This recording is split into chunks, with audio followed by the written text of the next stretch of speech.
Hola mis hermanos, gusto en volvernos a encontrar. Vamos a proseguir con nuestro estudio bíblico y de acuerdo con la encuesta, después de haber tenido los temas sobre el libro de los Salmos y los signos de los tiempos, retomamos nuestro estudio bíblico. Y de acuerdo a la encuesta se ha solicitado que el curso a seguir sería el de Introducción al Antiguo Testamento. Tan solo que debo aclarar que esta primera sección quiero dedicarla de manera especial a los alumnos nuevos, aquellos que últimamente se han integrado y que no han hecho el curso que ya tuvieron los demás sobre Introducción General a la Sagrada Escritura. Para tratar de nivelar un poco la cosa, entonces quiero dedicarle esta primera charla a suplir esos vacíos. De paso, pues, para los antiguos les servirá para recordar y para repasar esos temas ya vistos. Y así entonces entraríamos de manera igual a estudiar el tema de introducción al Antiguo Testamento. Vamos en primer lugar a dar inicio entonces con nuestra oración, invocando el nombre de Dios y la asistencia de su Santo Espíritu. Para ello, retomamos esta oración de Santo Tomás de Aquino. Es un poco más larga, pero he tomado la parte central para hacer esta pequeña súplica al Señor.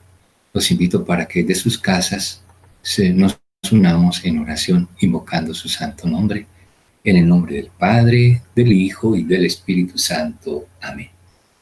Entonces le pedimos al Señor: concédeme la agudeza para entender, la capacidad para asimilar y la facilidad para aprender. Gloria al Padre, y al Hijo, y al Espíritu Santo, como era en el principio, ahora y siempre, por los siglos de los siglos. Amén. Bueno, hecha la oración, entonces nos centramos en el tema que les anunciaba, la introducción general a la Biblia. Lo primero que vamos a aclarar, a tener muy en cuenta, es que comúnmente utilizamos el término Biblia, pero ya en los contextos nuestros de estudiosos de la Biblia, el término que solemos utilizar es Sagrada Escritura. Por eso me escucharán continuamente hablar en ese término, Sagrada Escritura, y también de vez en cuando utilizando el término Biblia. Vamos a tomar entonces dos textos precisamente como introducción, poniendo el marco en un texto bíblico, en primer lugar, que es la carta a los Hebreos, y luego esta frase de San Jerónimo.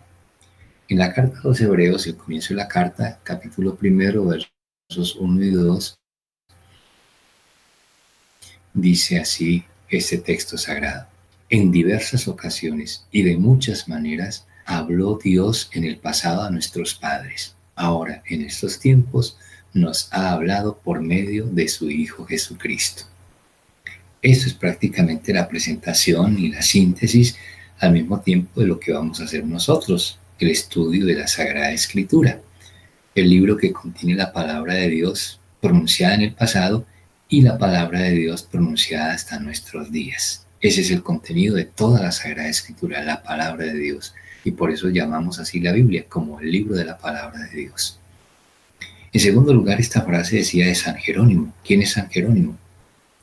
Uno de los grandes santos de la Iglesia, traductor de la Biblia precisamente, y por ello es considerado como el patrono de los estudios bíblicos y por lo tanto patrono de todos aquellos que estudiamos la Sagrada Escritura.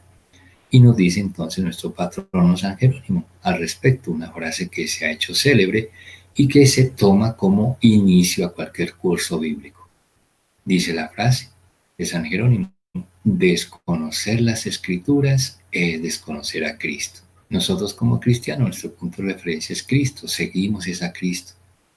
Pero si no lo conocemos, ¿cómo lo vamos a seguir?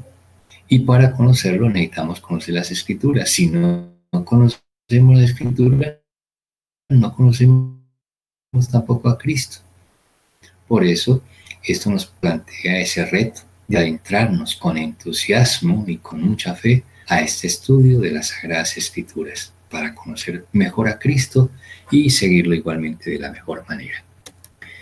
Vamos a empezar entonces por este temita, precisamente que es la Biblia, como solemos llamarla comúnmente.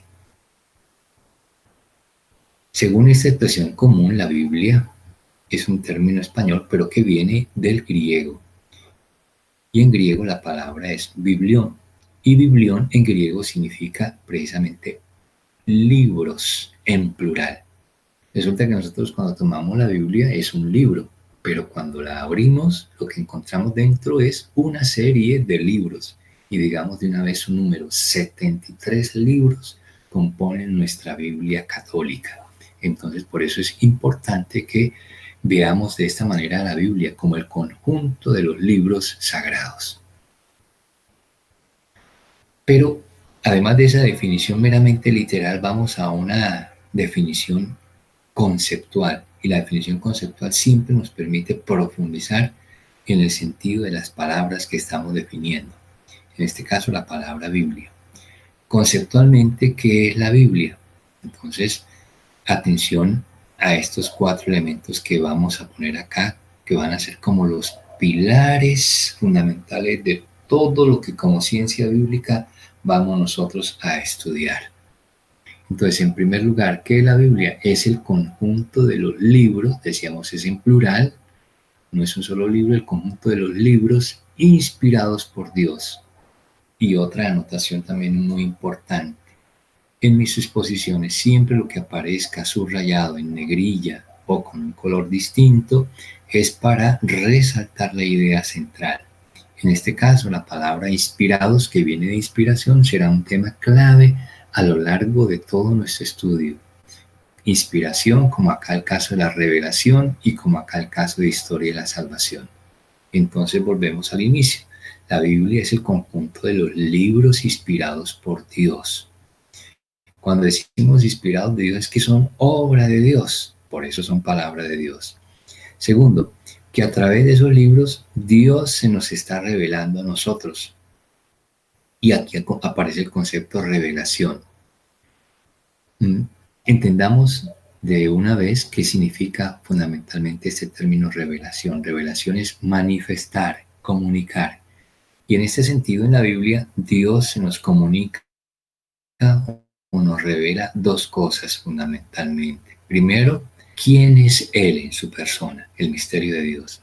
Y en segundo lugar, qué hay en su mente para nosotros, o sea, lo que llamamos el plano, el proyecto de Dios para nosotros, para el hombre.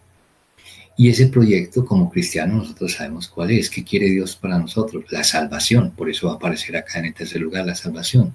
¿Sí? Entonces, Dios nos revela quién es Él en su persona y luego su plan, su proyecto, que es la salvación. Pero esta salvación, ¿dónde se realiza o cómo se realiza?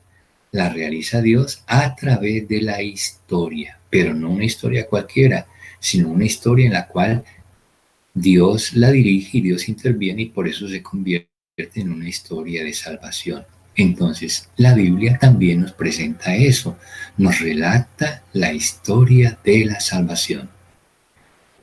Y aquí vayamos entendiendo de una vez que cuando decimos la historia de la salvación no es la historia de la salvación en general, no, sino mi propia historia de salvación o mi presencia en esa historia de la salvación.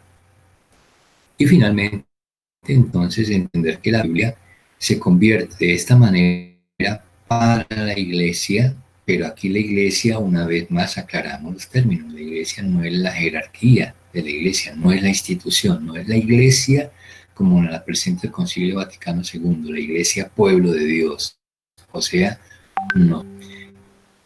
Y desde que dicen la Biblia se convierte para nosotros el aliento y la fuerza que tenemos que hacer por el mundo y por la historia.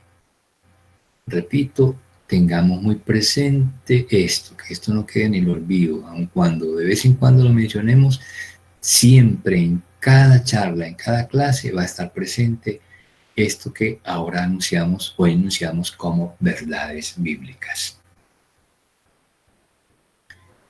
Otro concepto nuevo que tenemos que tener en cuenta en Biblia es el concepto del canon. Así decimos en términos bíblicos, el canon de la Biblia o el canon bíblico. Entonces, como aparece un término nuevo, primero nos preguntamos, ¿y qué es eso? ¿Y qué significa? ¿Y de dónde viene? Entonces, la palabra aquí en español, canon, viene del griego. Aquí están los caracteres griegos, así se escribe canon en griego, de esta manera, que transliterado, o sea, pasado estas letras griegas al castellano, sería así, y que como suena ahí, bien la palabra canon, tan solo que aquí sería con K, porque así está escrito en griego, y el significado literal de la palabra canon es caña o vara, o también norma o medida. Uniendo estos dos conceptos, entonces entendemos que el canon es una caña o una vara con la cual se establecían unas medidas o se medían las cosas, porque no existían las medidas que hoy tenemos hoy en día, los metros o los centímetros, no se medían con una caña o con una vara. Eso es lo que significa la palabra canon en griego, que después viene siendo aplicada al caso de la Biblia. Ya lo vamos a explicar más adelante en qué sentido. Pero esta palabra griega, canon, no es original del griego, sino que a su vez es una traducción del hebreo, que está acá en estas tres letricas, que para pronunciarse en el hebreo se pronuncia cané o cane. Vemos que es una pronunciación muy parecida, canon a cané. Y en hebreo significa una medición estándar, ¿sí? O una norma también general que se establece como medición. Vamos entendiendo entonces más o menos cuál es el concepto de la palabra canon. En su definición literal no nos dice mucho, nos da algunas pistas. Vayamos a la definición conceptual. La definición conceptual es la que aparece aquí con este color lila y que nos permite entender mejor el sentido de la palabra canon. ¿Qué es el canon bíblico? Entonces aquí está definido. El canon bíblico es el listado de los libros sagrados. Entonces ya esto es muy preciso para nosotros, nos lo hace más comprensible, lo que nosotros llamamos la lista de los libros sagrados, todos los libros que están incluidos en la Biblia con sus nombres, es eso, la lista. Y esos libros son inspirados, son sagrados porque fueron inspirados, ve, vuelve a aparecer el término inspiración que ya decíamos, inspirados por Dios y que forman, ve, ya no decimos la Biblia, sino que forman las sagradas escrituras. Eso es el canon bíblico. Tengámoslo entonces muy presente, muy en cuenta, grabémoslo en nuestra mente. ¿Qué tenemos acá en esta diapositiva? Pues tenemos eso, el canon bíblico, el listado, la lista de los libros que están en la Biblia, pero aquí, por la imagen que tenemos al frente, es como de una manera desordenada, como hay tirados, hay arrumbados, ¿sí? Un montón de libros, pero no aparecen así en la Biblia. En la Biblia aparecen más organizados. Y eso es lo que vamos a tratar de ver en nuestro estudio. Entonces, tratando de organizar, vamos a pasar a lo que se llama en Sagrada Escritura la configuración de la Biblia. O sea, cómo está diseñada la Biblia, cómo está estructurada la Biblia. Los libros no están tirados ahí a como caigan, ¿sí? De manera desordenada, no, sino que tienen un cierto orden y una cierta estructura. Para empezar por ello, entonces, pasemos a esta diapositiva. Como podemos ver ahí, ¿qué tenemos al frente? Pues lo que solemos tener en nuestras casas, en nuestras salitas de estudio, una pequeña biblioteca. Eso es la Biblia. Aquí está la Biblia toda, ¿ve? Y ya diseñada en cada uno de los libros, su imagen que nos presenta es la de una pequeña biblioteca y ya más organizaditos. Anteriormente estaban ahí todos arrumbados, ahora aquí están organizados en dos grandes secciones, la sección de arriba llamada Antiguo Testamento y la sección de acá abajo denominada Nuevo Testamento. Y aquí están todos los libros del Antiguo Testamento. Ya decíamos, ¿no?, que el total de la Biblia son 73 libros, como están acá, pero organizados serían del Antiguo Testamento 46 y del Nuevo Testamento 27. 46 y 27 están los 73 libros. Por ahora lo dejamos en esta organización. Eso después todavía lo podemos organizar un poquito todavía mejor para que nos dé una mejor presentación. Pero por ahora quedémonos con esta noción del Antiguo y el Nuevo Testamento.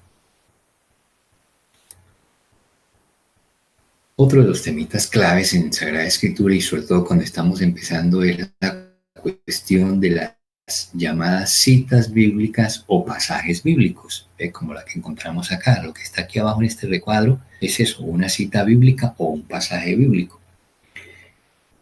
Esto tiene unos códigos universales que vamos a aprender nosotros hoy para que los apliquemos también cuando hacemos una cita o cuando estamos leyendo una cita, para que la sepamos interpretar de la mejor manera, de la manera correcta. Esto aquí viene explicado con los colores que vienen señalados. Entonces, esta primera parte viene con el color verde, la segunda parte con el color rosadito y la tercera parte con el color morado, expresado aquí en la cita. Entonces, ¿de qué cita estamos hablando? ¿De cuál cita se trata acá? Aquí viene entonces una primera dificultad para nosotros, porque los números los entendemos, sabemos que es 1, 14, 1 y 4. Sabemos que hay un punto, que hay una coma y que hay un guión. Pero, ¿qué significa este CO? Mis alumnos nuevos, como ya han hecho este proceso, entonces ya saben de qué libro se trata. Entonces, en este caso se trata de una de las cartas del apóstol San Pablo, la carta que escribe a los Corintios. Tan solo que como Pablo escribe 2 cartas a los Corintios, entonces en este caso se trata de la primera carta. Si fuera la segunda carta, entonces aquí no iría el 1, sino sería el 2, entonces sería 2 Corintios. Pero para nuestro caso, en la cita que estamos, es primera carta de San Pablo a los Corintios, o ya de una manera más simplificada, basta con que yo diga primera Corintios, entonces ya entendemos que es una carta de San Pablo. Primera Corintios, y aquí viene entonces lo que tenemos que aprender también a interpretar. Partimos de este signo, que es una coma. ¿Qué me dice la coma? Que lo que está a su izquierda será capítulo, es lo que dice aquí en rosado. O sea, este 14 es el capítulo 14 de la primera carta a los Corintios. Y lo que está a la derecha de la coma son versículos, eso es lo que me dice aquí la nota morada. Entonces, aquí estamos hablando de los versículos 1, aparece un guión 1, guión 4. La lectura del guión es de la siguiente manera, el guión se lee de la siguiente manera, hasta. Eso significa el guión, hasta. Entonces es del versículo 1 hasta el verso 4. Así entonces yo no tengo que escribir versículos 1, versículo 2, versículo 3, versículo 4. Basta con que escriba 1, guión 4 y ya significa lo mismo. Y se debe interpretar y leer de la misma manera. O sea, leemos desde los versículos 1 hasta el versículo 4 del capítulo 14 de la primera carta a los Corintios. Este tipo de cita es la más común y la más sencilla, pero vamos a ver que hay otro tipo de citas y que presentan una cierta dificultad, pero que vamos a aprender también a manejar. Aquí tenemos un segundo caso, cuando en la cita aparecen versículos, pero que no están seguidos, como en el caso anterior. Recuerdan que en el caso anterior era versículos 1 al 4, ¿sí ve? Versículos seguidos. Ahora vamos a ver que los versículos en la siguiente diapositiva no están seguidos. Y el caso es esta cita. Entonces, aquí sí, en este caso, aparece el libro mencionado de manera completa, el libro de los Hechos. Pero esto es raras veces que se hace así, poner el nombre completo del libro. La práctica general es utilizar su abreviatura. Entonces, por eso les decía, por favor, busquen en sus Biblias, en las primeras páginas aparece el listado de los libros sagrados y al frente el mismo nombre del libro, pero en abreviatura. Y por favor, en un cuaderno hacen el ejercicio, apuntan el nombre completo y al frente la abreviatura y lo van así asimilando para ir adquiriendo la destreza que necesitamos en el uso de estas lecturas de los textos bíblicos, que después van a tener mucha incidencia cuando empecemos a avanzar el curso y tengamos que mencionar citas bíblicas para leer los textos bíblicos. Si no hemos asimilado esto, quedamos perdidos y empezamos a atrasarnos. Volvemos entonces al nuevo texto, libro de los Hechos. ¿Qué texto es? Entonces aquí tenemos la coma. Y decíamos, lo que está a la izquierda es el capítulo, entonces nos ubicamos en el capítulo 4, lo que está a la derecha son versículos. Entonces, todo esto son versículos. Pero, atención, que estábamos familiarizados con este tipo de cita, 34-35. Pero aquí aparece antes un 32 y un punto. ¿Qué significa y cómo se lee esto? Entonces, ya hemos leído hasta acá muy bien, Hechos capítulo 4. Lo que está a la derecha son versículos, entonces me ubico en primer lugar en el versículo 32. Pero aquí el signo de puntuación en estos momentos para nosotros es nuevo. No es un guión, sino que es un punto. El punto, como en la literatura, en Biblia, nos significa, en el texto bíblico, nos significa corte. ¿Ve? Que ahí hay un corte. Y al hacer corte, entonces, quiere decir que pasamos al versículo que viene señalado enseguida. Y el versículo que viene señalado enseguida, como no es el 33, en matemáticas sería 32, 33, 34 y 35. Pero como aquí en la cita el 33 no nos interesa, entonces damos el salto al 34, entonces por eso ponemos es un punto. El valor que tiene el punto y la razón que tiene de ser el punto, y no una coma ni un guión. Entonces el punto, que significa entonces el verso 32 y luego el verso 32 salto al verso 34 y de seguido el verso 35, porque va el guión que significa hasta, del verso 34 al verso 35. Aquí abajo tenemos el texto. Entonces en la práctica sería el capítulo cuarto, estamos en el capítulo cuarto, partimos del verso 32. Todos los creyentes, que eran muchos, pensaban y sentían de la misma manera. Ninguno decía que sus cosas fueran solamente suyas, sino que eran de todos. Viene el verso 33, pero como el verso 33 no aparece en la cita, entonces nosotros no lo tenemos en cuenta, lo suprimimos y nos saltamos al verso 34. No había entre ellos ningún necesitado, porque quienes tenían terrenos, etcétera. De seguido el verso 35, entonces hasta acá sería la cita. ¿Ve? Esa es la manera de leer la cita. Entonces aquí ya hay una novedad, además de versículos seguidos, tenemos versículos cortados. ¿Ve? Aquí saltamos, cortamos del 32 al 34. Ese es un segundo tipo de cita. Hay diversidad de tipos de citas. Vamos a ver una tercera con una diferencia también o alguna novedad. Cuando la cita abarca más de un capítulo. Las dos diapositivas anteriores los textos eran de un mismo capítulo. Ahora vamos aquí a una nueva cita. ¿Cuál cita es? Los nuevos encontrarán dificultad y no es para leerlo. ¿De qué libro estamos hablando? Con los antiguos, entonces identificamos que esta es la abreviatura del Evangelio de San Marcos. Nos ubicamos en el Evangelio de San Marcos y ¿en qué lugar? Entonces vamos al punto de referencia, que es la coma. La coma me marca que lo que está a la izquierda es el capítulo, entonces ya leemos Marcos capítulo 2.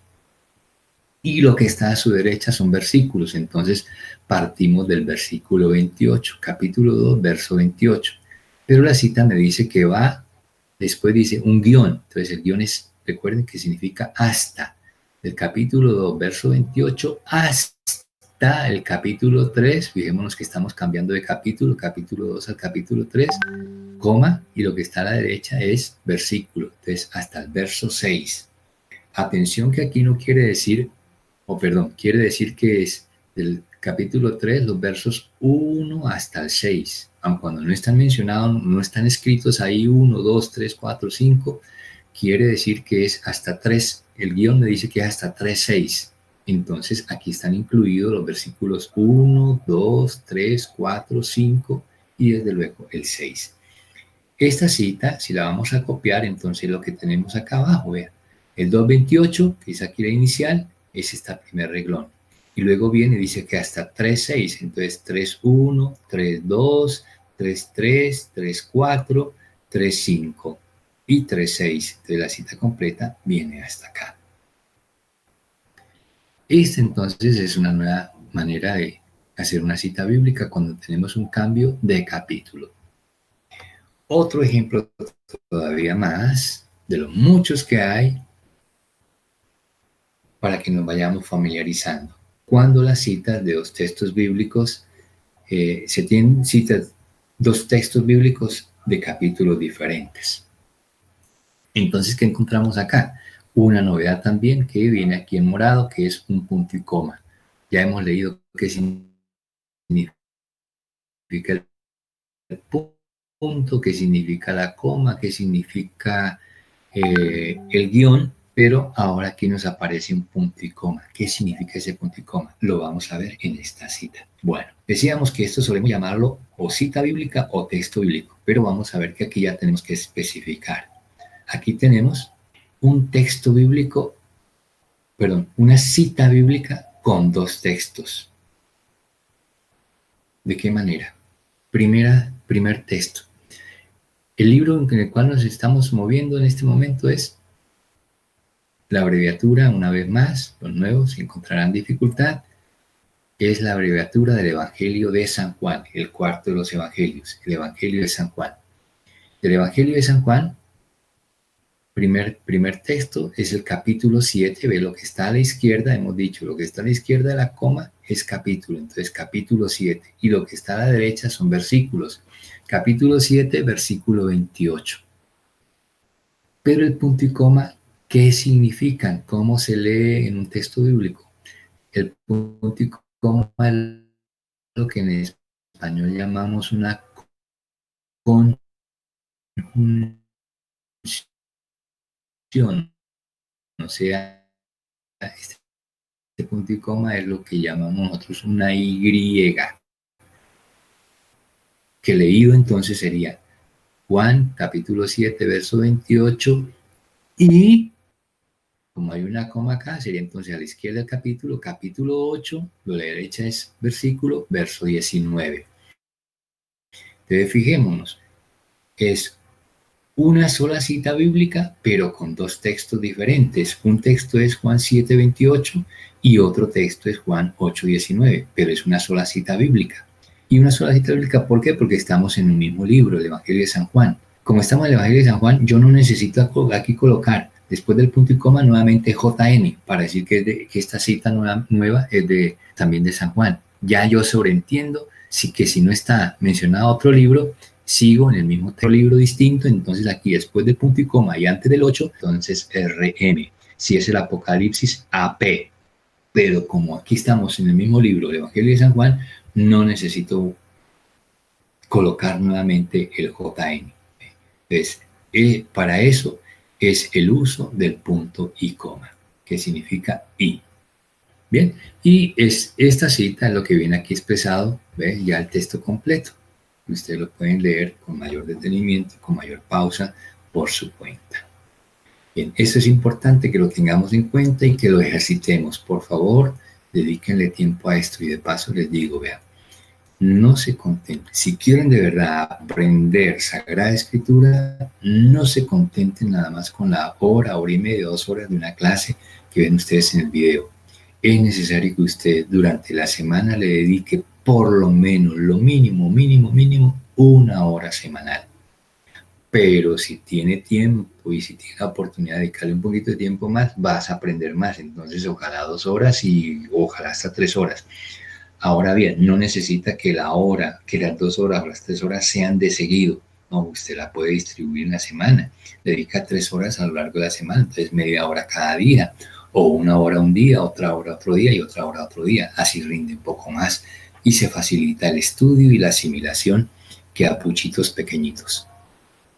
Pero, como digo, eso ya es decisión de ustedes y queda en sus manos. En la medida que ustedes le dediquen tiempo, van a aprender mucho más. Bueno, ahora a continuación les voy a presentar la diversidad de Biblias, no la totalidad que tenemos, sobre todo Biblias católicas, que son muchas, las protestantes sí son más bien pocas, pero les voy a presentar las Biblias católicas en primer lugar. En este momento aquí tenemos en esta diapositiva la primera Biblia que llegó a nuestros países latinoamericanos. Contiene la palabra de Dios, como todas las que vamos a ver. Pero esta Biblia es conocida, así como la que usted tiene en su mano. Si yo le pregunto, ¿qué Biblia tiene? Alguno me dirá, yo tengo la Biblia de Jerusalén. Otro me dirá, yo tengo la Biblia latinoamericana. La mía es Dios habla hoy. Esta, ¿cómo se conoce? ¿Cómo se le llama? Esta se le conoce con estos nombres que están aquí arriba. La Nácar Colunga.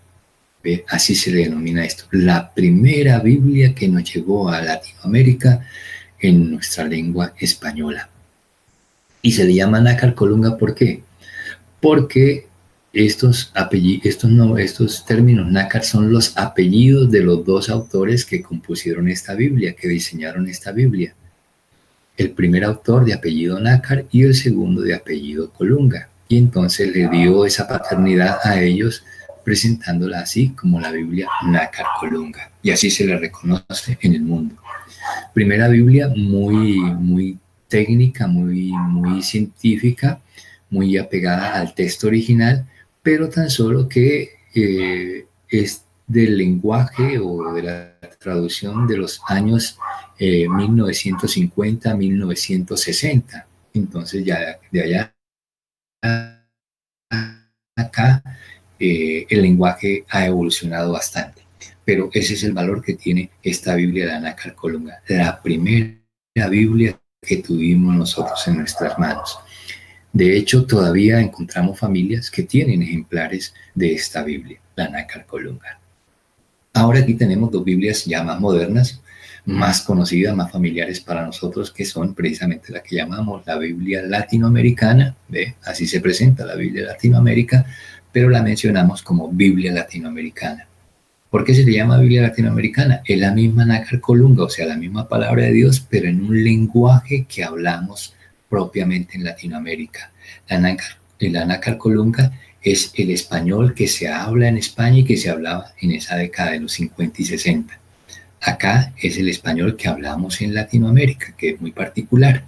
Entonces es un lenguaje que a nosotros nos es muy familiar, nos llega mucho.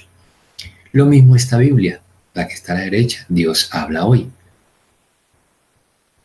Estas Biblias se conocen en el argot bíblico, o sea, en los estudios bíblicos se les denomina Biblias populares. Como les digo, desde el punto de vista de la palabra de Dios, tienen el mismo valor de todas las que vamos a presentar ahora acá, pero con esta característica, Biblias populares. ¿Y por qué se llaman populares? Primero por el lenguaje, es un lenguaje muy asequible a nosotros. Y luego también por la parte económica, son Biblias muy económicas. Y por eso se hacen muy asequibles al pueblo, al común de la gente. Sus traducciones son bonitas, más sus traducciones no son técnicas, o sea, no son muy apegadas al texto original. La Biblia, tengámoslo en cuenta, la Biblia no se escribió en español. La Biblia original se escribió fue en hebreo, en arameo y en griego. Entonces, esas son ya traducciones del texto original. Y por eso ya en la traducción el lenguaje es totalmente diferente. Y este lenguaje aquí decíamos es un lenguaje popular, lo que hace que estas Biblias la llamemos de esa manera, Biblias populares. Ahora quiero de estas dos Biblias detenerme un momentito y ampliar el comentario sobre esta Biblia. Dios habla hoy. Para ello entonces paso a la siguiente diapositiva que me muestra otro flanco de la misma. De esta Biblia tengamos en cuenta lo siguiente. Es una Biblia como las anteriores, palabra de Dios, pero esta Biblia se le conoce, cada una tiene una característica especial, decíamos la Nácar Colunga, la latinoamericana, ahora Dios habla hoy. Esta Biblia se le conoce como una Biblia ecuménica, ecuménica. ¿Qué significa ese término, Biblia ecuménica? Bien, primero el término ecuménico o ecuménica viene del término ecumenismo. ¿Qué es el ecumenismo? En alguna oportunidad lo habremos escuchado, la palabra ecumenismo. El ecumenismo significa diálogo entre las diferentes religiones. Sabemos que en el mundo hay muchas religiones, ¿ve? Y a veces con distanciamientos entre ellas y hasta ciertas rencillas, pero aquí estamos hablando de ecumenismo, es el diálogo, la cercanía entre las diferentes religiones. Y es tanta esa cercanía y ese diálogo que aquí tenemos una Biblia que se llama precisamente la Biblia ecuménica. ¿Y por qué esta Biblia es ecuménica? Porque esta Biblia, la Biblia Dios habla hoy, fue hecha, fue facturada tanto por católicos como con protestantes, o sea, un equipo formado por biblistas católicos y biblistas protestantes hicieron la traducción de esta Biblia y fue traducida para católicos y para protestantes. Entonces, por eso tenemos prácticamente, atención, por lo menos en el formato y en la visión que tenemos acá, prácticamente que tendríamos la misma Biblia, los protestantes y los católicos.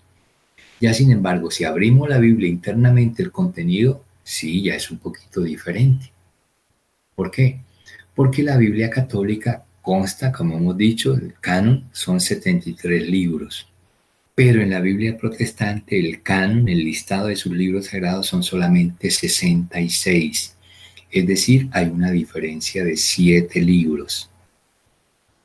Pero de ello nos damos cuenta cuando abrimos la Biblia y revisamos cada uno de los libros. Entonces, ¿qué pasa? Que si yo compro una Biblia de estas y no me fijo en el detalle que les voy a mencionar ahora, yo me puedo equivocar y me puedo engañar ahí.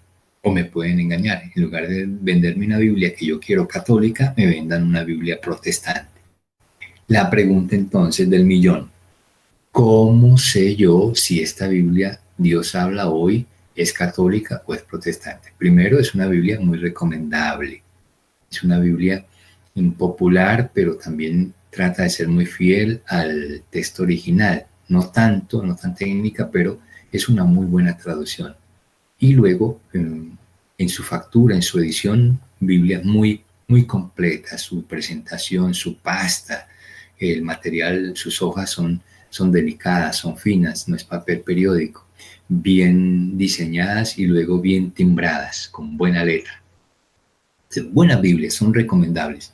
Pero, como les digo, entonces, ¿cómo diferenciar la Biblia Dios habla hoy católica y la Dios habla hoy protestante? Entonces, por eso viene el sentido de esta diapositiva, donde nos muestra el flanco, lo que llamamos aquí el lomo del libro, el lomo de la Biblia. Y aquí en el lomo de la Biblia, pues viene el título La Biblia, pero aquí abajo vienen dos palabritas que son las palabritas claves, la clave para yo saber si es una Biblia católica o protestante. ¿Cuál es esa clave? Que hay unas Biblias que dicen acá arriba con y debajo deuterocanónicos, o sea, con deuterocanónicos.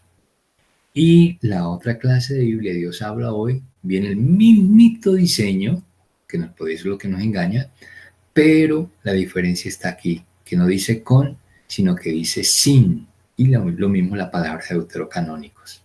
Deuterocanónicos igual en la Biblia católica y en la protestante, pero la católica dice con y la protestante sin. ¿Qué significa eso? Primero, que los libros deuterocanónicos, después vamos a estudiar a lo largo del curso qué son los libros deuterocanónicos y cuáles son. Por ahora hablemos de números, son 7 libros, 7 libros. Entonces, ¿qué quiere decir? Que la Biblia católica, la Dios habla hoy, cuando dice aquí con deuterocanónico, trae 7 libros de más. Y si es protestante, entonces aquí no dirá con deuterocanónicos, sino que dirá sin deuterocanónicos. O sea, viene con 7 libros menos y es la Biblia protestante. Pero el formato es tal cual el mismo diseño. Ya como digo, internamente el contenido sí es diferente, 7 libros de más o 7 libros de menos. Algunas de estas ediciones, porque continuamente se están haciendo nuevas ediciones, la mayoría de las ediciones traen esta notica en el lomo. Las nuevas ediciones, otras ediciones, las suelen traer también aquí al frente, con deuterocanónicos o sin deuterocanónicos. Entonces, como les digo, esa es la pista para este tipo de Biblia. La Dios habla hoy, que tiene esta característica fundamental, la Biblia ecuménica. ¿Y por qué ecuménica? Porque está hecha por protestantes y católicos y hecha para católicos y para protestantes, pero no exactamente la misma Biblia, porque hay una diferencia de 7 libros. Bien, hasta ahí las llamadas Biblias populares. Ahora, a partir de acá, vamos a hablar de lo que en Sagrada Escritura, en estudio bíblico, llamamos como las Biblias técnicas o las Biblias de estudio o también Biblias especializadas. No es que traigan una palabra distinta a la palabra de Dios, no es la misma palabra de Dios, pero el lenguaje sí es diferente. Este lenguaje es mucho más técnico. ¿Y a qué nos referimos a cuando decimos que es un lenguaje técnico? a que la traducción procura ser lo más exacta o cercana al texto original. Entonces, eso lo hace que el texto como tal, el lenguaje sea muy técnico. De tal manera que, para el caso nuestro, si nosotros tomamos una Biblia de estas de Jerusalén y la leemos, nos sentimos como estafados si fue que compramos una Biblia de esta. ¿Por qué? Porque llegamos a decir, pero yo esto no lo entiendo. ¿Pero qué es esto? ¿Qué quiere decir esto? ¿Por qué esto es tan difícil? Ahí ya se presenta esa primera dificultad. ¿Para qué editan entonces estas Biblias si son tan complicadas? Atención, aquí viene el valor de estas Biblias. Estas Biblias son Biblias, decíamos, técnicas científicas, son la Biblia de estudio, la que utilizan todos los estudiosos de Biblia. Los que en los seminarios se forman para ser sacerdotes, los seminaristas, ellos estudian Biblia es en este tipo de Sagrada Escritura, en estas Biblias, conocida con este nombre, la Biblia de Jerusalén.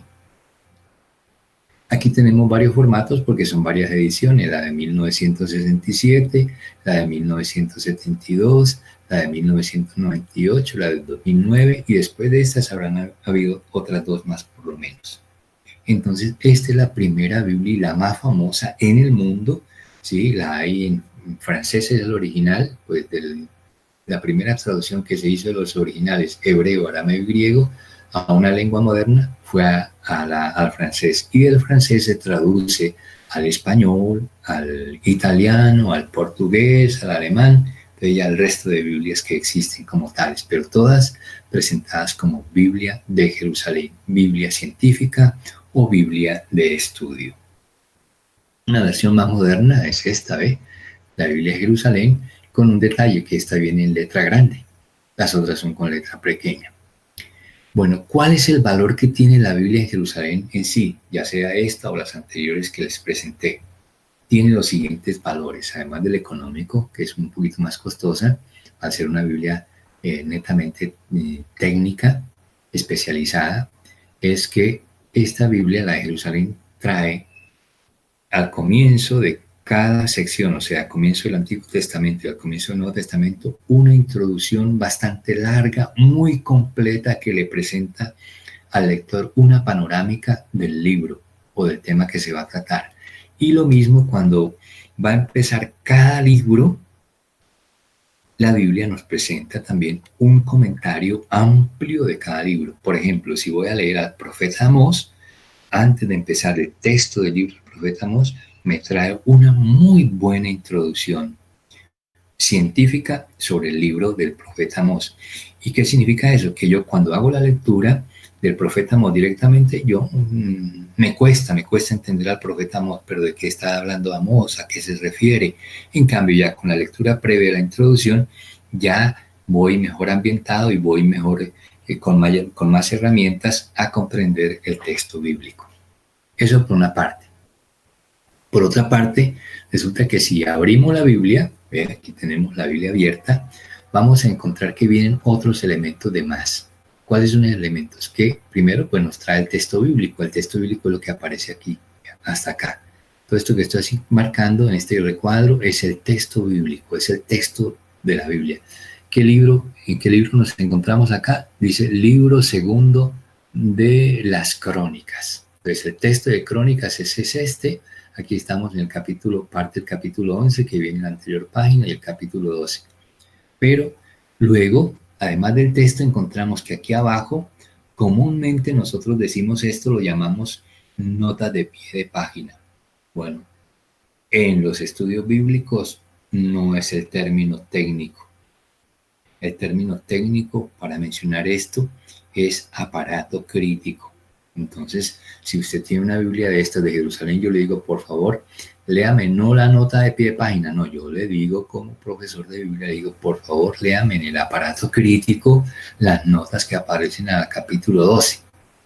Entonces, aquí viene el capítulo 12, el verso 1, resulta que aquí en el verso 2 encuentro que de pronto aparece un asterisco. Entonces, el asterisco es que vaya al aparato crítico y busque dónde está 12.2 y yo pueda leer la nota que me va a explicar lo que el texto aquí me dice y que yo, por el solo texto, no puedo comprender.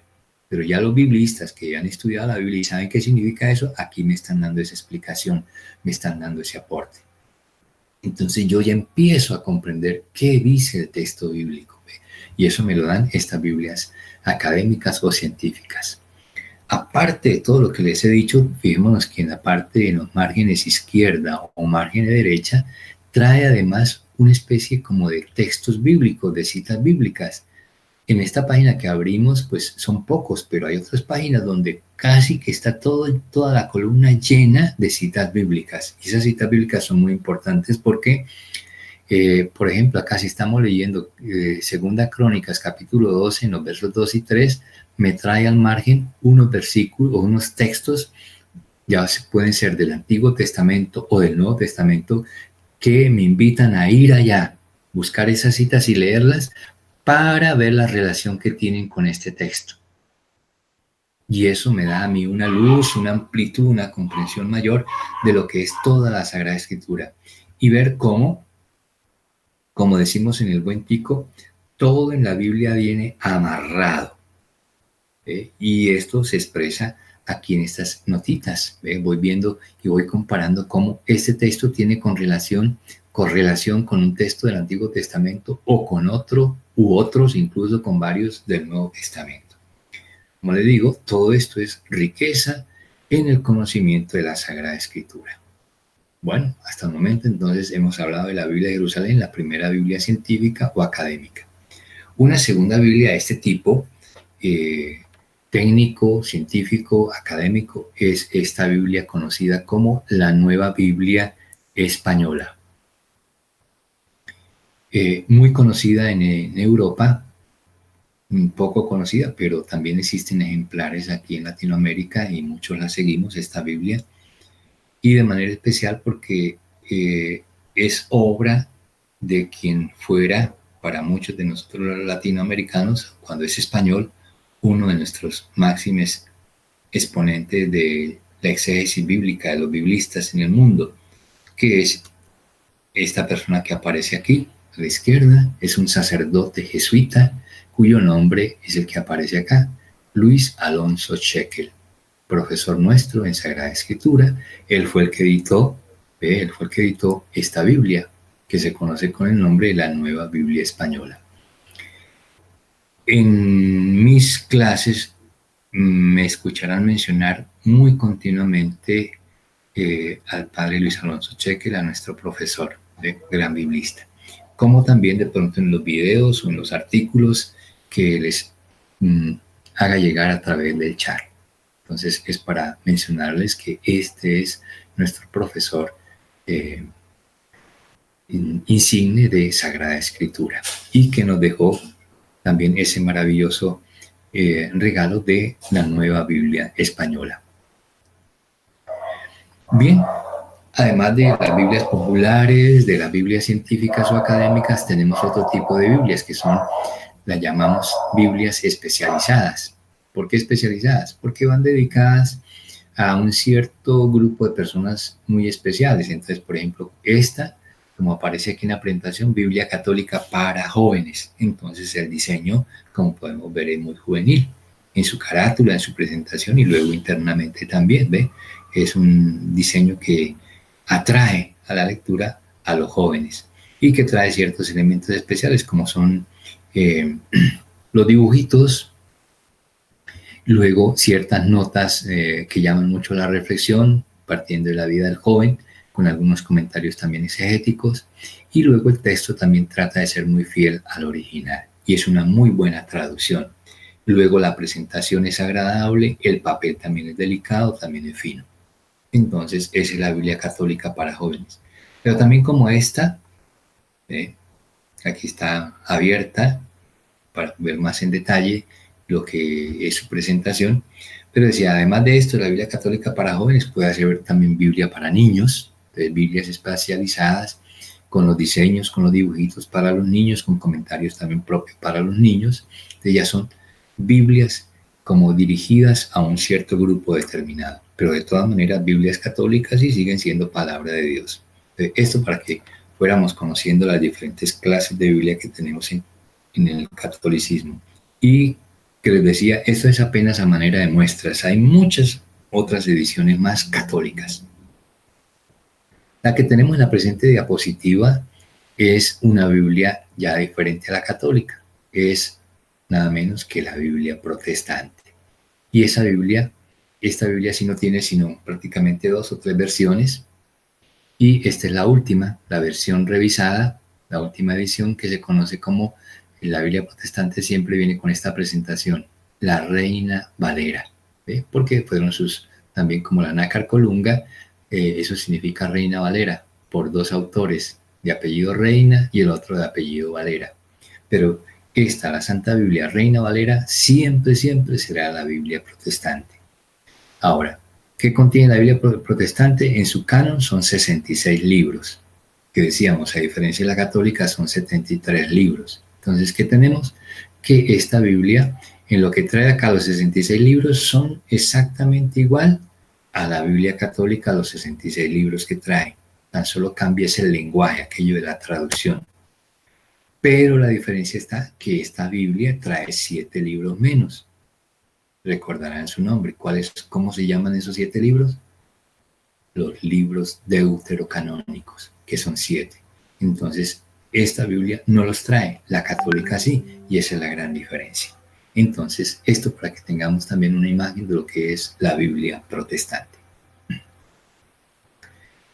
Bien, seguimos avanzando y entonces ahora llegamos a este planteamiento. ¿Cómo saber que la Biblia, lo que hay en la Biblia, es realmente palabra de Dios?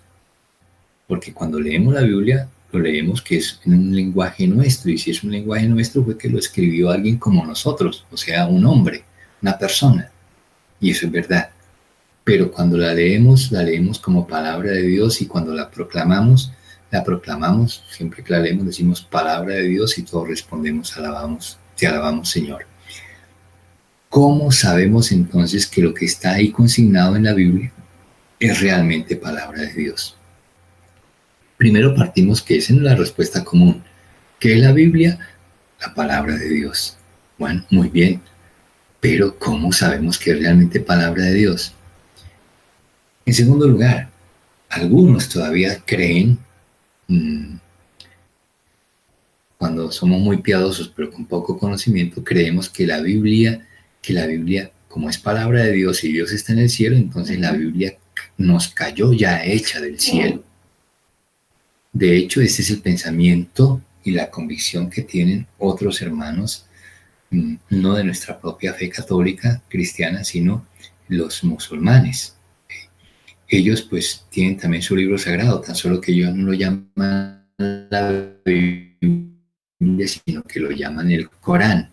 Pero para ellos el Corán, ellos lo conciben como caído del cielo. ¿Por qué? Porque según ellos, un ángel de Dios le dictó a Mahoma, ¿sí?, lo que debería estar consignado en el Corán, en el libro sagrado. Lo que decimos que para nosotros es la Biblia, para ellos es el Corán. Entonces ellos conciben de esa manera que su Biblia, su libro sagrado, el Corán, sí les cayó directamente del cielo. Para nosotros los cristianos no, la Biblia no cayó del cielo, la Biblia tuvo otro origen, tiene su origen en Dios, pero el proceso de escritura es totalmente diferente. Ahora, esta expresión que encontramos acá, la misma Biblia lo dice, ya ustedes caerán en cuenta que es una frase muy común en nuestros hermanos separados que llamamos los protestantes, ¿sí? Ellos suelen utilizar esta expresión porque la misma Biblia lo dice. Y como estamos hablando, ¿cómo sabemos que la Biblia es palabra de Dios? Entonces la respuesta protestante será eso, porque la misma Biblia lo dice. En sí, de manera expresa, la Biblia nunca nos dice que eso es palabra de Dios. Ya por un contexto general, que es el que manejamos los católicos, sí entendemos que es palabra de Dios. Pero la Biblia no nos dice ni cuáles libros, ni cuántos libros tienen que estar ahí consignados como palabra de Dios. Eso no lo encontramos en ninguna página de la Biblia. Lo que sí encontramos en la Biblia, lo que sí nos dice la Biblia, por ejemplo, es este texto, una vez más esta abreviatura que nos mete en dificultad a los nuevos, ¿no? Segundo El 2 quiere decir segunda carta a Timoteo. Esta es la abreviatura de Timoteo, una de las cartas del apóstol Pablo. Pablo le escribió 2 cartas a Timoteo, la primera y la segunda. Si fuera la primera, entonces aquí iría un 1, pero como es el 2, entonces segunda carta a Timoteo. Aquí hay una coma entre lo que es a la izquierda es capítulo 3, lo que está a la derecha, versículo, entonces versículo 16. El texto sería entonces 2 Timoteo 3:16, que dice: toda escritura, ¿ve? Toda, no dice cuáles libros, ve, tantos libros o estos libros en concreto, no. Toda la escritura está inspirada por Dios, ¿ve? El término inspiración está inspirada por Dios y es útil para enseñar, rebatir, corregir, guiar en el bien. Toda la Sagrada Escritura es inspirada por Dios, o sea, toda la Sagrada Escritura es palabra de Dios, pero no nos dice cuántos y cuáles libros son. ¿Cómo llegamos a decir entonces que son 73 o que son 66? Ya vamos a ver la lógica de esas respuestas. Llegamos entonces a esta conclusión. La Biblia no nos dice cuáles ni cuántos, pero entonces sigue la pregunta: ¿quién me asegura que lo que está en la Biblia es realmente palabra de Dios? Entonces vamos a tratar de responder de todas maneras a esa inquietud. Para ello, entonces, en primer lugar, nos sirven las palabras de este gran santo de la Iglesia, San Agustín. Gran estudioso también de la Sagrada Escritura, es del siglo IV, o sea, hace 16 siglos que pasó este santo por nuestra historia. Y decía San Agustín, nos dejó esta frase célebre, decía San Agustín en su momento: yo no creería en el Evangelio si no me moviera a ello, a creer en el Evangelio, la autoridad de la Iglesia Católica. Recordemos que venimos preguntándonos, ¿no? ¿Cómo es que llegamos a la seguridad de que lo que está en la Biblia es palabra de Dios? Entonces aquí hay una primera respuesta: por la autoridad de la Iglesia Católica. Pero entonces la pregunta ahora, bueno, ¿y de dónde le viene a la Iglesia esa autoridad? ¿No será que, como dicen los protestantes, la Iglesia misma se abroga, ella misma se da esa autoridad? Vamos a ver cuál es la respuesta verdadera. Y la respuesta verdadera entonces tenemos que encontrarla en la misma Biblia. Y si vamos a la Biblia, concretamente al Nuevo Testamento, y nos centramos en la persona de Jesús, entonces vamos a ver qué es lo que nos dice Jesús. ¿Por qué? Porque Jesús es nuestro punto de referencia, por eso somos cristianos. Pues bien, vamos a ver que en los evangelios, aquí tenemos 3 textos, Juan y Mateo. En el Evangelio de San Juan, Jesús, que es el que habla acá, Jesús promete, nos hace una promesa. ¿Cuál es esa promesa? Dice Jesús: cuando venga el Espíritu de la verdad, el Espíritu de la verdad, el Espíritu Santo, pero Jesús lo llama el Espíritu de la verdad, dice, los iluminará, pariendo algo de que cuál es la verdad, si la Biblia es verdaderamente palabra de Dios, y luego qué libros de la Biblia son palabra de Dios y cuáles no. ¿Y por qué decimos que nosotros en la Iglesia Católica tenemos 73 libros como libros canónicos y por qué los protestantes tan solo 66? Entonces, nos basamos primero en la promesa de Jesús, que nos prometió que cuando viniera el Espíritu Santo, y lo prometió y lo cumplió, nos vino el Espíritu Santo. Hace pocos días celebramos Pentecostés, la venida del Espíritu Santo. Entonces dice, Él les iluminará para que puedan entender completamente la verdad. Luego, en un segundo momento, en el Evangelio de San Mateo, capítulo 16, verso 18, Jesús, en el diálogo con Pedro, sabemos quién es Pedro, uno del grupo de los 12 apóstoles, Jesús le dice a Pedro lo siguiente: yo te digo, tú eres Pedro, y sobre esta piedra, eso significa la palabra Pedro, edificaré mi iglesia. Ya aquí Jesús nos da a entender que existirán muchas iglesias, pero solo una es la de Él. ¿Y cuál es esa? La que está fundando acá, en la persona de Pedro. Tú eres Pedro y sobre ti edificaré. La iglesia de Jesús, la que Él hace, es esta, la que edificó sobre Pedro. Es la única iglesia fundada por Él, esta. ¿Y cuál es? La que hoy nosotros identificamos y nos identificamos con ella, la Iglesia Católica, somos nosotros. Pero además de esto, que le prometió Jesús a Pedro, le prometió algo más, y está en el versículo 19, perdón, aquí teníamos 16, 18, el siguiente sería 16, 19, que es el siguiente texto, ¿ve? Y le dice Jesús a Pedro, enseguida de lo anterior, le dice, te daré la llave del reino de los cielos. ¿Ve? Aquí es una figura que Jesús emplea para expresarle eso, darle la llave, es darle todo el poder de Jesús se lo transmite a Pedro y a través de Pedro a toda la iglesia. Te daré la llave del reino de los cielos. Y con esas llaves, ¿qué poder tiene?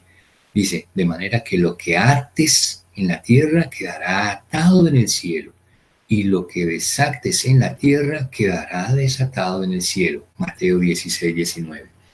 Ese es el poder que tiene la iglesia. Y ese poder de atar y desatar es eso, poder determinar estas cosas. Y entonces, en el caso del canon bíblico, la iglesia tiene el poder y la autoridad porque está asistida por el Espíritu de la verdad, no nos va a engañar, de cuáles son los libros que realmente son palabra de Dios. Y según esta enseñanza de la iglesia, los libros son 73, los libros inspirados por Dios, los libros que son tenidos como palabra de Dios, y no solamente 66.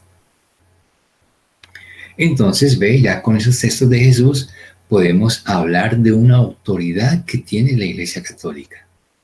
Y según esa autoridad que tiene la Iglesia Católica, que no se la dio por sí misma, sino que se la dio Cristo, se la da el mismo Jesús, entonces, en virtud de esa autoridad, es que la Iglesia declara dos cosas. Primero, que la Biblia y lo que está en ella es realmente palabra de Dios. O sea, lo que nosotros tenemos en nuestra Biblia, los 73 libros, son realmente palabra de Dios. Y segundo, que por esa autoridad que tiene la iglesia, ella nos define cuáles son esos libros que la componen. ¿Ve? Entonces, los 46 del Antiguo Testamento, los 27 del Nuevo Testamento. Así vamos hilando todo y lo vamos comprendiendo de la mejor manera. Entonces, ya estamos hablando de que hay un canon definido en la Iglesia Católica de 73 libros. Vamos a ver aquí, como dice la diapositiva, una breve historia de ese canon bíblico, o sea, cómo se llegó a definir que el total de los libros en la Biblia Católica serían 73. Bueno, en el caso de la Iglesia Católica, entonces empezamos con otro temita aquí nuevo que son los concilios en la Iglesia. Tengamos en cuenta que en estos momentos nosotros nos regimos por el concilio de la Iglesia, el último que tenemos en la Iglesia, que es el Concilio Vaticano II. También en nuestro estudio, cuando es bíblico, tenemos que hacer muy seguidamente alusión a los documentos de la Iglesia. Para ello, entonces, aquí hacemos mención, en primer lugar, del primer concilio que en la Iglesia trató el problema del canon, o sea, el listado de los libros sagrados. Y ese se conoce como el Concilio de Roma. ¿Por qué? Porque se realizó en Roma, y aquí en paréntesis está el año que se realizó, en el año 382. El DC significa de después de Cristo o de la era cristiana. Era papa en ese momento San Dámaso I. Ahí fue la primera vez que se trató en la Iglesia este problema del canon bíblico, el listado de los libros sagrados. Y allí se definió que en la Iglesia que el canon bíblico estaba compuesto del Nuevo Testamento por el canon de San Atanasio, que lo acababa de compilar, de diseñar hace unos años anteriores. Entonces la Iglesia lo asume en el Concilio de Roma. Y luego un canon para el Antiguo Testamento, o sea, un listado del Antiguo Testamento que es el canon de la versión de los 70. Por ahora tengamos en cuenta la mención como tal, es una versión muy importante en la Sagrada Escritura y en los estudios bíblicos. Fue una versión, una traducción que, en síntesis, la versión de los 70 es la traducción que hace un grupo especialista de judíos de las lenguas originales, hebreo y arameo, a la nueva lengua que se estaba hablando en el momento por el imperio, que era la lengua griega. Entonces, esa versión griega de la Biblia es la que se conoce en la ciencia bíblica como la versión de los 70. Esa versión de los 70 fue más o menos unos 2 siglos antes de la llegada de Jesús, ¿eh? En el mundo judío. Entonces ellos definieron cuál era el listado y lo que llamamos canon del Antiguo Testamento. Luego viene un segundo concilio que se conoce con el nombre del Concilio de Hipona, realizado en la ciudad de Hipona, la ciudad donde nació San Agustín, del que hablábamos ahora hace unos momentos, y ese concilio se realizó en el 393. Allí también se volvió a tocar el tema del canon bíblico y prácticamente se retomó lo dicho en Roma. Entonces sigue vigente la misma doctrina. Luego vienen otros 2 concilios realizados en la misma ciudad, que viene aquí mencionada, la ciudad de Cartago. No es nuestra vecina ciudad de Cartago, sino la Cartago de África. Y hubo allí 2 concilios. Entonces el primero se conoce con el nombre del primer concilio de Cartago, realizado en el 397, y el segundo concilio de Cartago en el 419 de nuestra era cristiana. Todos estos concilios prácticamente asumieron lo dicho en el concilio de Roma. Entonces se mantiene lo mismo, ¿no? Que el canon del Antiguo Testamento es este que definieron los judíos en la versión de los 70, o sea, los 46 libros que están acá, más ahora los 27 que no reconocen los judíos, sino nosotros los cristianos, los 27 del Nuevo Testamento. Entonces tenemos 46 del Antiguo Testamento y 27 del Nuevo Testamento, en su totalidad 73 libros. Entonces ya hasta aquí más o menos se tiene definido, o sea, está claro dentro de la iglesia.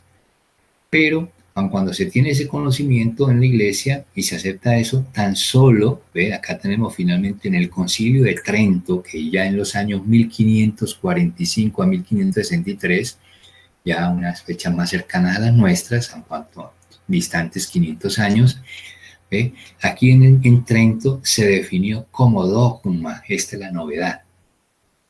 Aquí se había discutido y se había aceptado, pero tan solo en Trento se define como dogma. ¿Qué es dogma? Que nosotros como miembros de la Iglesia Católica aceptamos como verdad y profesamos como verdad lo que estamos diciendo. Con respecto al canon bíblico, ¿qué decimos? Que el canon de los libros sagrados de nuestra Biblia Católica es en total 73 libros. Y esto que definió el Concilio de Trento de 1545 es la doctrina hasta nuestros días, que fue asumida por el último concilio de la Iglesia, que decíamos es el nuestro, el Concilio Vaticano II. Y eso aparece en esta cita. ¿Ve? Aquí aparece un confer, que significa, es la abreviatura de confrontar. Confrontar significa ir y ver. ¿Ir y ver qué? En este nuevo documento, que es un documento de la Iglesia, mis discípulos antiguos ya conocen qué documento se trata, la Dei Verbum. A los nuevos les voy a poner en el chat, voy a colocar en el chat este texto para que lo conozcan. ¿Ve? Y que van a encontrar ahí Dei Verbum en el número 8, en el parágrafo 3, esto que había definido Trento. ¿Ve? Que nuestra Sagrada Escritura, la Biblia Católica, en su canon, está compuesta en los 73 libros y que todos son considerados como palabra de Dios. ¿Ve? Entonces ya seguimos profesando el mismo dogma. Creemos como verdad que los libros inspirados son 73 como están en la Biblia Católica y no 66 como están en la Biblia protestante. Bueno, en la primera filmina que tocábamos, que comentábamos, en la primera diapositiva, recordamos que hablábamos de unos términos claves, hablábamos de inspiración. Y aquí retomamos el término como tal, que está tomada de la segunda carta a Timoteo en el capítulo 3, versos 16 a 17. Allí le escribe San Pablo a Timoteo en su segunda carta diciéndole, toda la escritura, o sea, todo lo que está en la Biblia, o sea, los 73 libros, todo eso es inspirado por Dios, es palabra inspirada por Dios. O sea, cuando decimos es inspirada por Dios, es palabra de Dios y luego explica. Por lo tanto, es útil para enseñar, para reprender, para corregir y para instruir en la justicia. Pero aquí la gran afirmación es esta que dice Pablo al comienzo. Toda la escritura, o sea, lo que está en la Biblia, los 73 libros, son palabra inspirada. Por lo tanto, son palabra de Dios. ¿Ven? Los 73 libros. No los 66, repito nuevamente, sino los 73. pruebas de esa inspiración. Entonces la encontramos acá. Primero, ¿qué significa la palabra inspiración? Entonces significa el aliento de Dios. ¿Ve? Dios que transmite la vida a través de su aliento, de su soplo de vida. Como fue nuestra propia creación, ¿no? El relato del Génesis capítulo 2, verso 7, cuando relata la creación del hombre, la relata así de esta manera, vea. Entonces Yahvé Dios formó al hombre con polvo de la tierra, ve, un muñequito de barro. Pero el muñequito no era todavía el hombre. Fue hombre cuando luego Dios sopló en sus narices un aliento de vida, ¿ve? Esa es la inspiración, inspiró, depositó su aliento, sopló sobre ellos y entonces tan solo en ese momento existió, apareció el hombre con aliento y vida, ¿ve? Tenemos vida. Tan solo cuando Dios nos transmitió su vida a través de ese momento de inspiración, respiró sobre nosotros. De esa manera, así como Dios nos creó y del muñequito de barro salimos nosotros, así también nuestra palabra humana, por esa inspiración de Dios en la palabra humana, entonces su palabra se convierte en palabra de Dios. ¿Ve? Dios le da vida a la palabra humana convirtiéndola en palabra de Dios, que es lo que encontramos nosotros en la Sagrada Escritura. Esto nos pone entonces en el mismo plan del misterio de la encarnación, ¿no? Y entonces aquí tenemos, ve, la palabra, lo que es la persona de Jesús y aquí lo que es la palabra de Dios, la Biblia. ¿Y qué encontramos en Jesús? Profesamos en nuestra fe que Jesús es verdadero Dios, pero que también es verdadero hombre. ¿Ve? Ese es el misterio de la encarnación, Dios que se hizo hombre. Lo mismo sucede con la palabra de Dios, la Biblia o la Sagrada Escritura. Es verdadera obra de Dios, porque es inspirada por Él, pero también es verdadera obra humana, porque decimos, Dios no escribió nada. Lo que está escrito en la Biblia, Dios no escribió nada, ninguna palabra. La escribieron los hombres. ¿Ve? Por eso hay concurso humano verdadero, es obra verdaderamente humana, pero también es obra verdadera de Dios. Entonces hay ahí también un misterio como la encarnación en Jesús. Dios verdadero, hombre verdadero, aquí también obra de Dios, pero verdadera obra humana.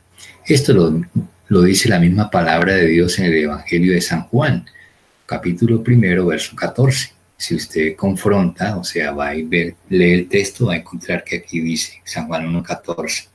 Y el verbo, o sea, la palabra, y la palabra de Dios se hizo carne, hombre, y habitó entre nosotros. ¿Y cuál es la palabra de Dios? ¿Cuál es la palabra de Dios? La que está consignada aquí en la Biblia. Todo un misterio, el misterio de la encarnación, reflejado también no solo en Jesús, sino en la misma Sagrada Escritura. Con esto entonces llegamos a la definición de lo que significa la palabra inspiración, que decimos, ¿no? ¿Qué es la inspiración bíblica? Entonces la inspiración es el proceso, es todo un proceso. Por eso decíamos, no es una Biblia que cayó ya hecha del cielo o un dictado que le hizo Dios a los hombres, no. Es un proceso por el cual el Espíritu Santo, que es el Espíritu de Dios, obra en seres humanos, no extraterrestres, no angelicales, hombres, seres humanos escogidos para impulsarlos a proclamar los mensajes recibidos por Dios, de donde algunos hablaron, por ejemplo los profetas, y otros escribieron la palabra, que son los escritores sagrados, que más adelante vamos a ver la palabra técnica con la cual se le designan a ellos. Esta palabra escrita se constituye entonces en la escritura inspirada por Dios, en otras palabras, en palabra de Dios. Con esto entonces damos otro salto para hablar del autor de la Biblia o los autores de la Biblia. ¿Ve? Ya entramos en ese terreno. ¿Quién fue el que escribió la Biblia? Y aquí entonces tenemos que tener estas dos respuestas. La Biblia tiene dos autores.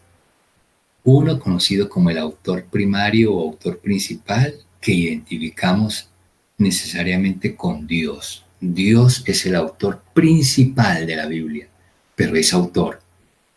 Y luego hay un segundo autor también de la Biblia, que es el hombre, que es autor secundario, pero también es autor. ¿Ve? Entonces hay dos autores, uno principal y uno secundario, Dios y el hombre.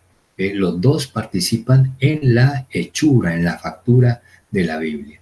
Eso viene representado acá, ¿ve? El misterio de Dios, aquí escribiendo la Biblia, con la inspiración del Espíritu Santo, y aquí el hombre que materializa esa inspiración transcribiendo el texto sagrado.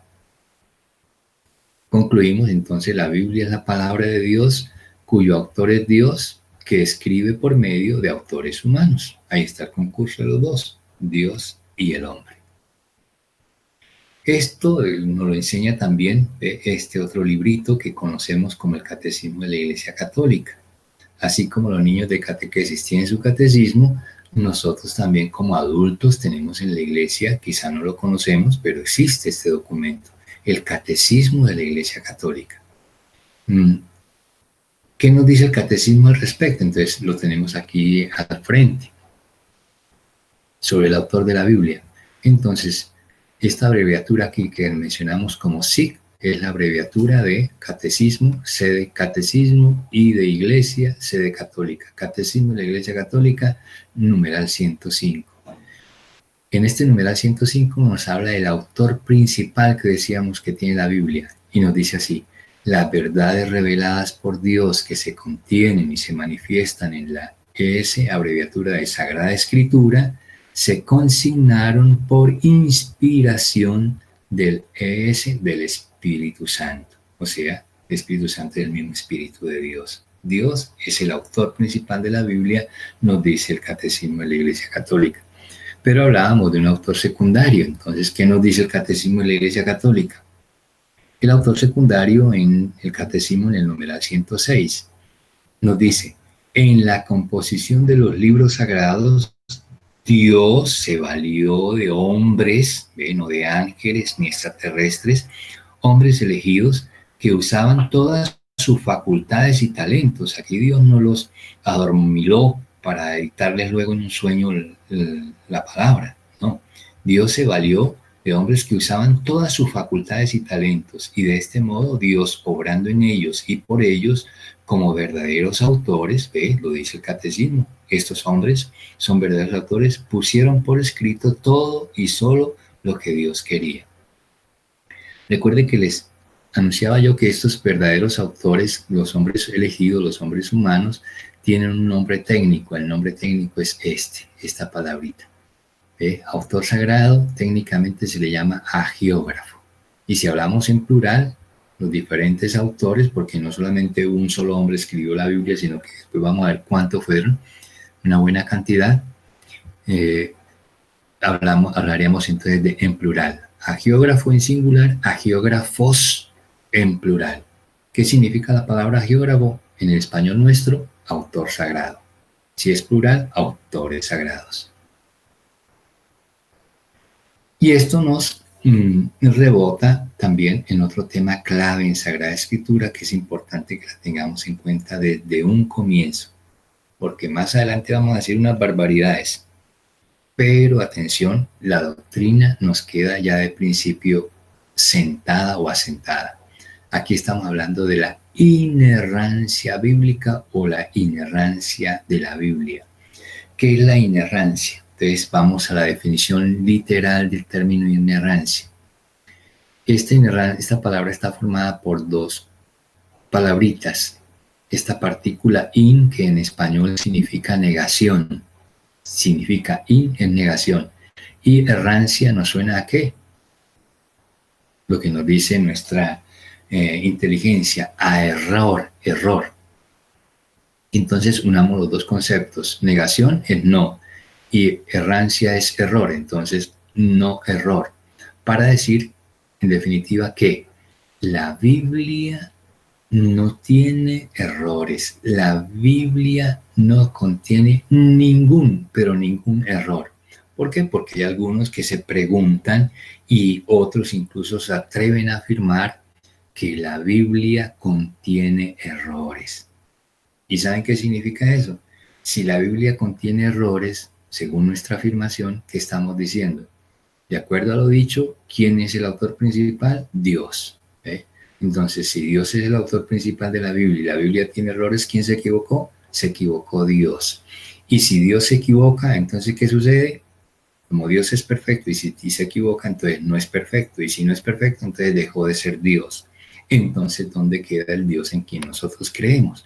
¿En dónde queda fincada nuestra fe? ¿Ven a las consecuencias que llegamos? Entonces, por eso tenemos la gran afirmación. La Biblia carece de error. La Biblia no tiene errores. Ahora bien, hay sí algunos pasos internos en la Biblia, algunos pasajes, algunos textos donde se presta para esa interpretación. No hay tiempo en estos momentos para entrar en esos detalles, ni tenemos los elementos para entenderlo de la mejor manera. Con el tiempo pasaremos y volveremos nuevamente a estos aspectos y los profundizaremos. Pero sí, hay ciertos pasos en la Biblia que se nos dificulta, sobre todo cuando los equiparamos con los datos que nos da la ciencia. Ahí sí encontramos esa dificultad de tratar de encontrar la explicación exacta con la luz de la ciencia, lo que la Biblia nos dice. Y entonces para ello debemos tener en cuenta lo que nos dice acá. En primer lugar, el Catecismo de la Iglesia Católica en el numeral 107. Como todo lo que afirman los agiógrafos, ya sabemos que son la palabra agiógrafos, autores sagrados o autores inspirados, lo afirma el Espíritu Santo, se sigue que los libros sagrados, o sea, se concluye, enseñan sólidamente, fielmente y sin error, inerrancia bíblica, enseñan sin error la verdad que Dios quiso consignar en dichos libros para la salvación nuestra. Entonces, la Biblia no puede tener errores, porque si tiene errores, entonces Dios nos está engañando. ¿Y qué sería un Dios así que nos engaña? Y luego esta otra sentencia, hablando de la inerrancia bíblica, entonces entender que la Biblia es ante todo un libro espiritual y no un libro científico. Y ese es el error de aquellos que afirman que la Biblia tiene errores.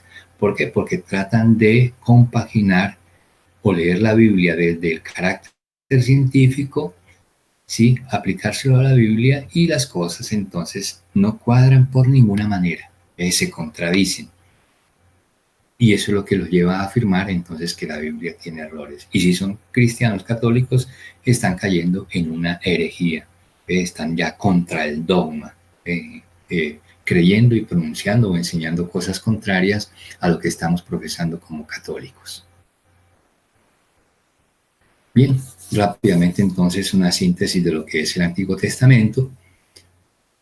Y aquí lo tenemos, una imagen, hablando del Antiguo Testamento. ¿Qué es el Antiguo Testamento? Entonces, según nuestra Biblia católica, es el conjunto de los 46 libros inspirados. Ese es el canon nuestro, 46 libros inspirados. ¿Pero qué contiene esos 46 libros? Entonces, primero, la historia del pueblo de Israel. Cuando decimos Antiguo Testamento nos parece a nosotros como que es algo viejo, algo anticuado. No. Verlo desde esta perspectiva más bien. Y con respeto hacia el pueblo de Israel, porque para el pueblo de Israel lo que está allí consignado es su historia del pueblo de Israel. Así como nosotros tenemos aquí nuestra propia historia y exigimos y queremos que nos la respeten, nos toca también respetar la de ellos, historia del pueblo de Israel. Por lo tanto, también en la iglesia afirmamos que esos libros no han caducado. Aparentemente para nosotros, antes de nuestro estudio, eso era como cosa extraña y como cosa olvidada, y si existían, pues nada valían para nosotros. Pero a partir de este momento estos libros empiezan a cobrar una vigencia y una importancia muy particular. Por eso decimos, no han caducado, sino que siguen vigentes. Poco a poco vamos entendiendo el por qué estamos afirmando estas cosas. Además, estos libros del Antiguo Testamento, estos 46 libros, aun cuando son del Antiguo Testamento, son verdadera palabra de Dios. No solamente los libros del Nuevo Testamento, no solamente los evangelios son palabra de Dios, no. Todos los libros. Por eso cuando leemos cualquier libro del Antiguo Testamento y en la Eucaristía nos leen primera lectura, libro del profeta Samuel, cuando el lector termina dice palabra de Dios y todos respondemos, te alabamos, Señor.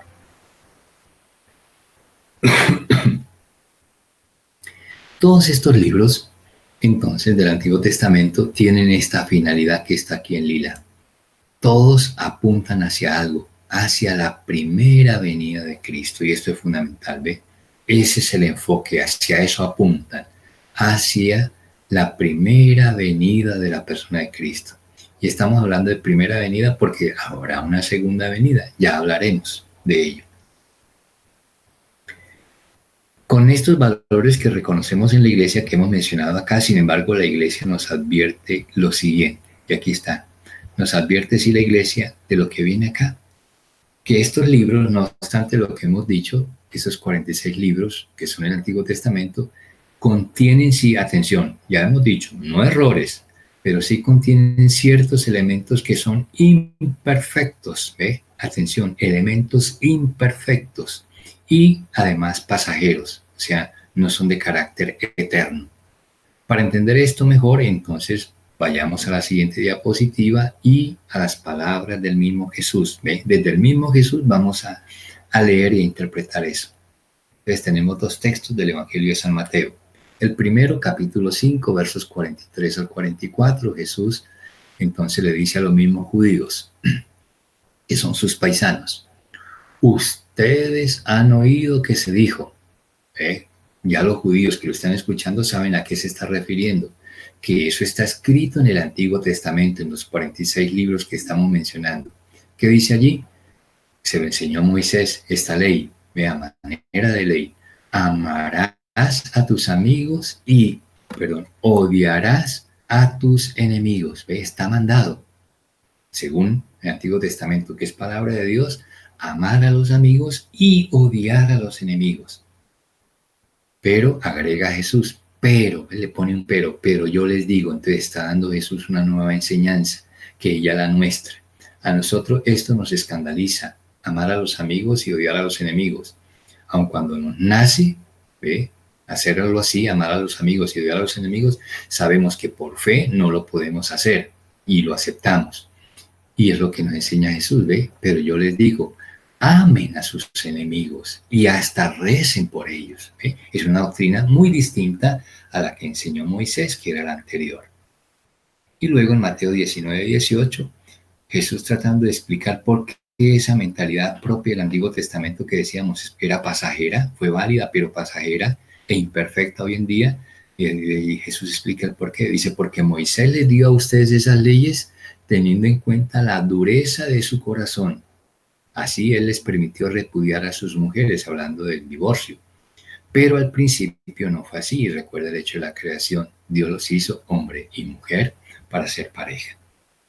Bueno, según entonces esas palabras de Jesús, nos queda claro lo que decíamos acá. ¿Por qué los libros del Antiguo Testamento, estos 46 libros, cuando tienen estos valores que mencionábamos acá, sin embargo, contienen algunos elementos imperfectos? Ya Jesús nos hacía ver en qué estaba esa imperfección y luego que tuvieron su validez en su momento, pero que ya a partir de Cristo dejan de tener validez porque la ley es nueva. Por eso Cristo dice, os doy un mandamiento nuevo. Bueno, para ir terminando, entonces llegamos a las conclusiones de la Iglesia. La Iglesia reconoce que los libros del Antiguo Testamento, primero, dan testimonio del amor salvífico de Dios. Es cosas, son valores muy importantes que tiene el Antiguo Testamento, por eso decimos que siguen vigentes. Segundo, que encierran admirables tesoros para la oración, los salmos, por ejemplo, que ya los estudiamos. Tercero, contienen enseñanzas sublimes sobre Dios, nos revelan quién es Dios, ve el aspecto de la revelación. Y cuarto, decíamos, esconden el misterio de nuestra salvación. Allí están en penumbras, están como enterrados esos misterios y desenterrándolos, o sea, estudiándolos, los vamos a encontrar, los vamos a hallar y nos van a permitir entender el Nuevo Testamento. Bien, todo esto entonces son los valores y las deficiencias que podemos encontrar en el Antiguo Testamento. Igualmente hablemos rápidamente entonces de lo que es el Nuevo Testamento. Entonces son 27 libros inspirados. Aquí hay una edición muy particular que es solamente del Nuevo Testamento. ¿Y qué encontramos como contenido en el Nuevo Testamento? Entonces el Nuevo Testamento nos habla del nacimiento de Jesús, nos habla del ministerio de Jesús durante esos 3 años, nos habla de su pasión y de su glorificación, nos habla del don del Espíritu Santo, nos habla de los inicios de la Iglesia y nos habla del anuncio de la segunda venida de Cristo. Recuerde que hablábamos de 2 venidas. El Antiguo Testamento nos anunciaba la primera venida de Cristo y el Nuevo Testamento tiene esa importancia. Nos habla de la segunda venida de Cristo, muy importante para nosotros los cristianos. Ahora, del Nuevo Testamento nosotros tenemos como centro los 4 evangelios, Marcos, Mateo, Lucas y Juan. De esos 4 evangelios, entonces la Iglesia dice, primero, que su historicidad es sin vacilar. ¿Ve? ¿Por qué? Porque nos comunican realmente lo que Jesús hizo y enseñó. Y en segundo lugar, que no hay ninguna doctrina que sea mejor, ni más preciosa, ni más espléndida como la que encontramos en los evangelios, o sea, toda la doctrina que nos enseñó Jesús. Y terminamos entonces con estas dos apreciaciones finales, concluyendo que los hagiógrafos, decíamos quiénes son, los autores sagrados, no lograron escribir todo lo que Jesús dijo o todo lo que Jesús hizo, sino que ellos escogieron solo algunas cosas de las que Jesús hizo y enseñó. Testimonio de esos tenemos aquí dos, por ejemplo, del Evangelio de San Juan. En la parte final, primero en el capítulo 20, verso 30, nos dice San Juan: Jesús realizó en presencia de los discípulos muchas otras señales que no están escritas en este libro. Jesús hizo muchas otras señales, muchas otras cosas, y no están escritas. Y luego en el capítulo 21, verso 25, termina diciendo: hay además muchas otras cosas que hizo Jesús que si se escribieran una por una, pienso que ni todo el mundo bastaría para contener los libros que se escribieran. Entonces, con esto nos queda claro que ellos, como dice acá, los hagiógrafos, escogieron solo algunas cosas. ¿Y cuáles escogieron? Aquellas que vieron como fundamentales en la enseñanza de Jesús, en la revelación de Jesús y lo que contribuye al plan de Dios para nosotros, que es la salvación. Por eso hay cosas que, por ejemplo, no sabemos de Jesús, detalles de su infancia, luego de su juventud, de adolescencia y juventud, no sabemos nada, de eso hay absoluto silencio. ¿Ve? Ahora, ¿por qué? Porque no era un tema fundamental para nosotros en lo que significa el mensaje de Jesús como mensaje de salvación. Bien, con eso entonces ya tenemos las nociones generales de lo que es el estudio de la Biblia, hacia dónde apunta. Les invito para que, si es necesario, vean nuevamente este video y repasen con calma cada uno de los textos bíblicos y las lecturas recomendadas. Les agradezco entonces su atención y los felicito por esta oportunidad que están aprovechando. Que el Señor nos bendiga a todos y nos veremos en la próxima oportunidad.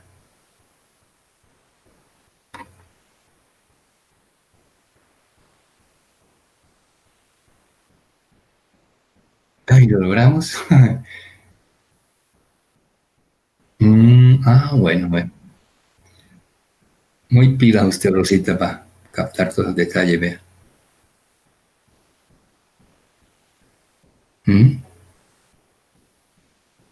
Sí, sí.